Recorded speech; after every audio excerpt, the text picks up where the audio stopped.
Hey, what's up guys, this is Anthony from Anthony's Customs, and for this review, we are looking at the new Marvel Legends retro-carded Spider-Man series, Spider-Man 2099, aka the new version of Spider-Man 2099, which is probably the best version, but still lacking in some way so that they can make another one in the not-too-distant future.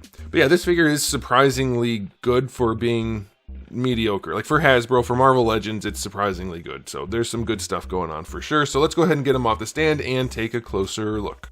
Alright, before we look at the figure, I do want to show you my package. I do like this retro packaging. I think it's one of the best looking things Hasbro has done in terms of packaging. Very, very, very nice. This and that one Deadpool that was on the retro card. Very good looking packaging.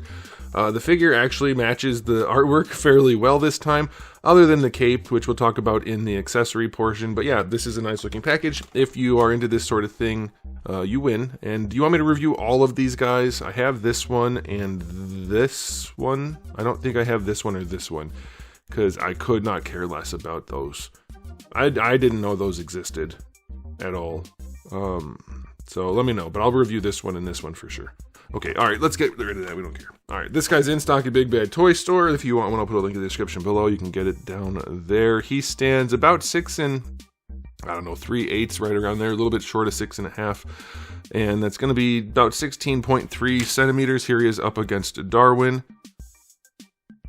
Yeah, Darwin edges him out just a little bit. Now let's do a question of the day. Spider-Man 2099 or Spider-Man Unlimited? Who has the better design? And I will tell you, I will go with Unlimited just because of the eyes. I like this look a whole bunch, but I never really thought about it before. How does he see? Have they ever addressed that? Or is it just assumed that comics, and so he can see? I never thought about that before, and I never have read into it, so let me know. But I like 2099 a lot. I just think Unlimited is maybe a little bit cooler. Alright, so let's go ahead and talk about the aesthetic on this guy. It looks to me like it's mostly reused parts. I don't know where these arms are from, though. Maybe the arms are new, the head is new, and the rest is all old. I think that's what it is. The torso looks to be that same crappy, that thing, that thing that came with this hole in the back of his neck, and the legs go with it, but he has toe articulation, so it looks like it's all reused parts from here to here, and maybe they adjusted something, I don't know, but these look new, because I don't remember the veins. These arms are thick and veiny, and that looks more like a comic book character to me. His little spikes are on there, so these arms are nice. They're better looking arms, at least on this body, than we've seen in the past. The shoulders look nice because they're not so wimpy and tiny, and the head sculpt is pretty good. It's maybe not as comic-y as it could be. It looks closer to like what a real human head might look like. No angular exaggeration, but it still looks nice. And it is sculpted up here. It would have been nice if they actually sculpted the entire thing. They didn't do that because it is a reused body, and well, the arms aren't, but they needed to match the rest. So yeah, it's not sculpted. The paints on this guy, they're straight lines, but the paints are still kind of transparent. Not great. You can see a lot of the blue poking through. It's pretty ugly for the red paint job. That's unfortunate. I like the material they used for the cape. I think the sculpt is okay, except we've gotten so many of Spider-Man 2099 at this point, they could have done something a little bit nicer. Like when you rotate this, it looks goofy because of the way it's squared off. So they couldn't even just like make it rounded, or better yet, like I mentioned, where's the package? Why did I throw it so far away? Why couldn't they give us a cape that actually looks like that? So it connects here and then curls like that, like he's jumping and it's catching the wind. That would have been nice, but no, Hasbro doesn't ever go the extra mile, except for MVC Wolverine, I guess. So yeah, it's fine. It's definitely the best version they've done, but it certainly leaves room for them to make more money. I mean, room for improvement. So yeah, I don't know. Aesthetically, I'll go for Marvel Legends 8 out of 10. The paint job is still pretty crappy though. Now, as far as accessories go, like I mentioned, no extra cape or anything, just the one standard cape that rotates and kind of looks goofy. For hands, you get a decent spread. Fist hands, style pose hands, and wall crawling hands. That's fine. Again, nothing extra at all. 5 out of 10 for accessories. That's it. And now it's time for the articulation. Maybe he'll pose really well. Bad news. If it's on this body, probably not. Let's see. He can look up, but not very far, because this is not how you do it. Never was, never will be. That is wrong. I mean, you can cut an extra notch in and make it work, but you have to do the rest right, and they still didn't. So he can't look up. He can look down, but not even that well. Oh man, the ball does give him a little bit of extra play though, so you can rotate nicely. At least you get that. You can't do that on a disc hinge, so that's nice enough, I guess. But yeah, it's still just, it's not right. The butterfly joint on this guy does work pretty well. I had to force mine at first, but then it worked. And they did a decent job with the paint continuation. Decent enough anyway. So the butterflies are decent. Shoulders, you have to really force them and tuck them, but you can get them up to horizontal. Be careful though, don't pull on this part. Do it up at the actual ball. So the shoulders work okay. Full rotation. Bicep swivel is there. Double jointed elbow is there.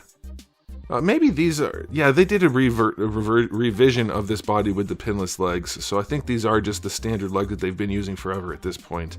And these arms, I'm guessing, are probably new. I don't remember anybody having veiny arms like this. They're very veiny though. For his muscularity, having veins all over his arms is it's a bit much, and he doesn't have them anywhere else, so it's kind of weird looking, honestly, but the arms are sculpted well otherwise. Wrists have a swivel and a hinge. The diaphragm joint on this guy has never been good. Let's see if it still isn't. Yeah, it barely leans back, so that's that. It barely leans forward. It barely leans to the side, and it rotates. So very limited articulation there, and then you get this, which is just, it really is terrible. I mean, you get some range out of it, but not having a swivel underneath makes it almost worthless. And considering that's the majority of the articulation in the torso, this almost doesn't work. Posability is garbage on this body still. The hips have drop downs that barely function. They barely drop at all, so that's doubly bad. But let's see what kind of range we get. He can kick forward, it kicks out to the side, but he does get up to just better than horizontal. It does go out to the side a fair bit though, and then going back a little bit, and then out to the side. It's better than 45, but not great. It's not one of their better posers. I remember since this came out, I've been saying how overhyped this body was and how it's actually not very good, and it still isn't. Thankfully, they added new arms to make it look a little bit better, but it's still just not good. Thigh swivel is there, of course. Double jointed knee is functional. Still has really big lower legs in terms of the meat. Very non-meaty upper legs. You do get a boot swivel, and then the ankle goes pretty far back, pretty far forward. Ankle rocker is okay.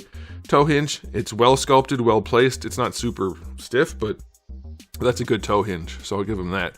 And yeah, so it's more of the same, really. This is a better version thanks to the slight upgrades here and there, but the body still blows. His articulation is going to get a 6 out of 10. It's not good.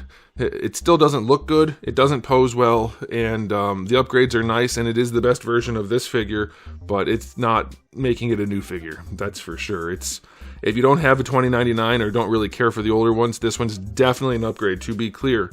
The silhouette's much nicer thanks to the arms, but the body still blows big fat chunks. So I'm going to give this guy an overall rating of 7 out of 10. Spider-Man figure that can't pose is basically worthless, if you ask me. He's going to stand there for hero pose just fine. If that's what you're doing, knock yourself out. But he doesn't pose well. Like, you can make it work. I always get these comments. I've seen people take really nice photos. Like, yes, you can finagle things around to make it look like it poses well, but I'm showing you the joints. They don't function the way they should. If it posed well, you wouldn't have to have really clever photography in a certain specific pose. You'd be able to take it and pose it in your hand and just look at it from all the different angles, and it would look good. For instance, this guy poses really well. Obviously, it's got the Reval textile joints, but the point is, you don't have to do weird stuff to make it look good. It just does. These figures don't. This body does not pose well, no matter how nice a photography it is. This is not a good setup, regardless of anything else that's bad. So, yeah, he's not a good figure. He's a good enough figure for Marvel Legends collectors. That's it. So let me know what you guys think in the comment section below, but I'll be done there. So thanks for watching. If you enjoyed the video, please do give it a thumbs up. If you didn't, give it a thumbs down. And if you haven't subscribed, you should. I have new videos just about every single day and thousands already on the channel. So make sure you come back for all of that. And in the meantime, keep collecting.